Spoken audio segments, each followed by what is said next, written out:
పోయి వచ్చిన ప్రతి ఒక్కరు అన్న గుజరాత్లో గంట కంపుంటుందని మేము అనుకోలే. మహిళలు కావచ్చు, పురుషులు కావచ్చు, ఎవరు పోయిచ్చినా మేము కనబడితే చెప్తున్న మాట, అసలు మన హైదరాబాద్తో పోలికే లేదు. హైదరాబాద్ కాదు, మన గ్రామాలతో కూడా అక్కడ పట్టణాలు పోలికలు లేవు. కానీ మన పట్టణాలు మన గ్రామాలే పోటీ పడ్డం, ఒకరికి మించి ఒకరు ప్రజాసేవ చేయడంలో, గ్రామాల్ని పట్టణాలని పరిశుభ్రంగా ఉంచడంలో, ప్రజలకు కావాల్సిన మౌలిక సదుపాయాలు అందించడంలో. ఒకప్పుడు శ్మశానాలు అంటే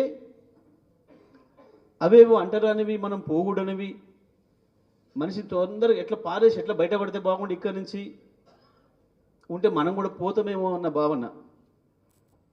ఇవాళ పల్లెలు పట్టణాలు హైదరాబాద్ నగరంతో సహా శ్మశానాలు కావు, ఇవాళ నందనవనాలు అయినాయి. ఈ మధ్యకాలంలో పెళ్లిళ్ళ ముందు షూటింగ్లు చేసుకుంటున్నారు, పెళ్ళిళ్ళ తర్వాత చేస్తున్నారు. ప్రీ వెడ్డింగ్ షూటింగ్లు, ఆఫ్టర్ వెడ్డింగ్ షూటింగ్, అవి పార్కులల్లో ఇక్కడక్కడ నదులల్లో ప్రాజెక్టుల మీద కాదు, మన శ్మశానాలలో నిలబడి కూడా సెల్ఫీలు దిగే పరిస్థితి, ప్రీ వెడ్డింగ్ షూటింగ్ చేసుకునే పరిస్థితి వచ్చింది. గది వాళ్ళ తెలంగాణ పురపాలక శాఖ. బీఆర్ఎస్ ఏమిచ్చింది, కేసీఆర్ ఏమిచ్చిండు, తెలంగాణ ఏమొచ్చింది, తెలంగాణ వచ్చి ఏమొచ్చిందంటే అది వచ్చింది, కనబడుతుంది స్పష్టంగా. ఇంత స్పష్టమైన మార్పు ఎందుకు వచ్చింది, ఎట్లొచ్చింది, ఎవరి వల్ల వచ్చింది? ప్రజలు గుర్తిస్తున్నారు. ఇప్పుడు గ్రామాలలో గుర్తింపు మొదలైంది.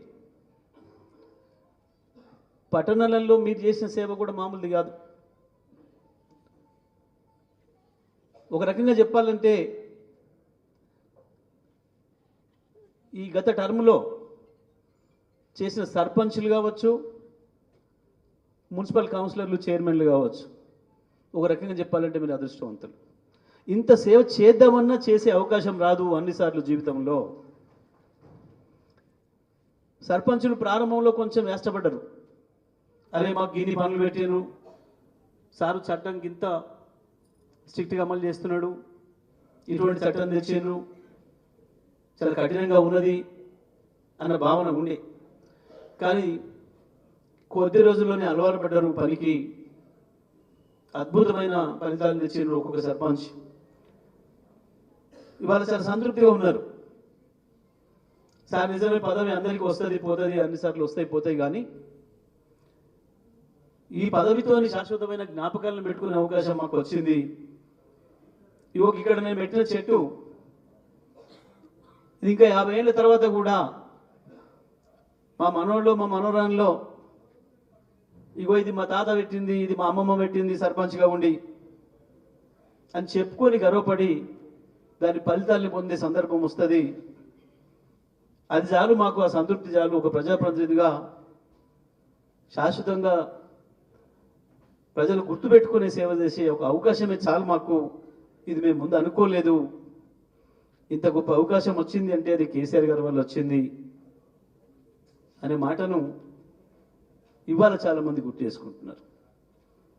ఆ రోజు కొంతమంది వివిధ కారణాల చేత, రాజకీయ కారణాల చేత కావచ్చు, వేరే కారణాల చేత వ్యతిరేకించిన, యాసపడ్డా, ఇవాళ వాళ్ళందరూ కూడా వాళ్ళ పదవీ కాలం అయిపోయిన తర్వాత ఇవాళ సంతృప్తి చెందుతున్నారు. మళ్ళీ చూసి అరే మేము ఉన్ననాడు ఎట్లుండే మా ఊరు, ఇవాళ ఏమైంది. ఎప్పుడైనా ఇల్లుని చూసి ఇలా గురించి చెప్పమంటారు. ఇవాళ కేసీఆర్ను మళ్ళీ యాద్ చేసుకునే పరిస్థితి వచ్చింది ప్రజలు అని అంటే ఇవాళ పరిపాలన తీరుకు ఇవాళ గ్రామాల నిదర్శనం. ఎంత చెత్తగా ఉన్నాయో గ్రామాలు, ఇవాళ పరిపాలన అంత చెత్తగా ఉంది అని అర్థం. ఆ పరిస్థితిలో మనం అద్భుతమైన సేవలు అందించినాం. కేసీఆర్ గారు కూడా ఆ రకంగానే చట్టం చేసి, ఆ రకంగానే నిధులిచ్చి ప్రోత్సహించారు. ప్రత్యేకించి పట్టణాలకు వచ్చినప్పుడు అసలు ఇవి మనం చేయొచ్చు, ఇవి మన పరిధిలో ఉన్నవి, మన బాధ్యత అని కూడా అంతకుముందు తెలియదు. మున్సిపల్ చైర్మన్లకు పాలకవర్గాల మేయర్లు కావచ్చు, చైర్మన్లు కావచ్చు, ఇతర పాలకవర్గాలు ఏవైనా సరే, స్థానిక పాలకవర్గాలు. కేటీఆర్ గారు ప్రత్యేకించి మున్సిపల్ శాఖ తీసుకోవడం అనేది, ఇవాళ చాలామంది హైదరాబాద్ గురించి అనుకుంటున్నారు. కేటీఆర్ వల్లనే హైదరాబాద్ ఇంత అద్భుతంగా అయింది, రోడ్లు కావచ్చు, ఇతర అన్ని మౌలిక వసతులు. కానీ పట్టణాలు కూడా మున్సిపాలిటీలలో ఇది ఒకటి ఉంది, ఇది లేదు అనేది లేకుండా, అంటే పట్టణ పౌరులకు కూడా మౌలిక వసతులు కావాలి.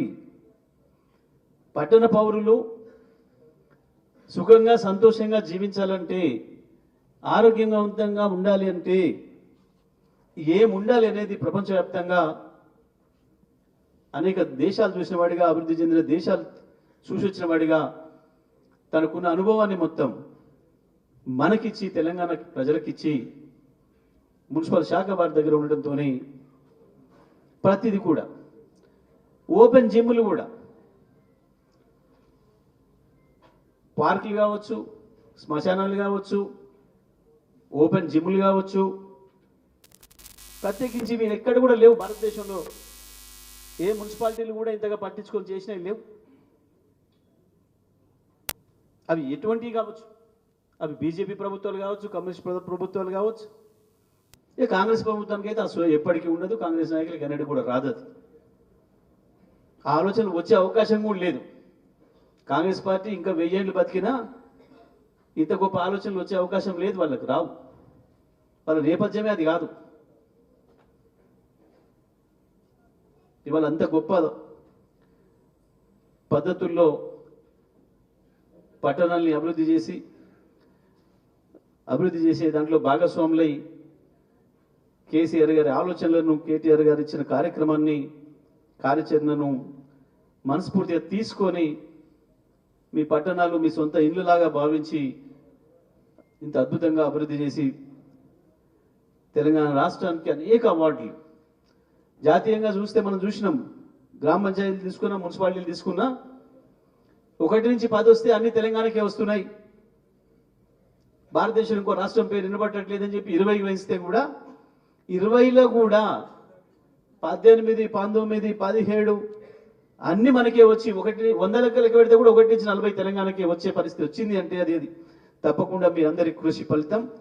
మీరు ఆ రకంగా పార్టీ, ప్రభుత్వం మీ మీద పెట్టుకున్న ఆశల్ని అద్భుతంగా అమలు చేసి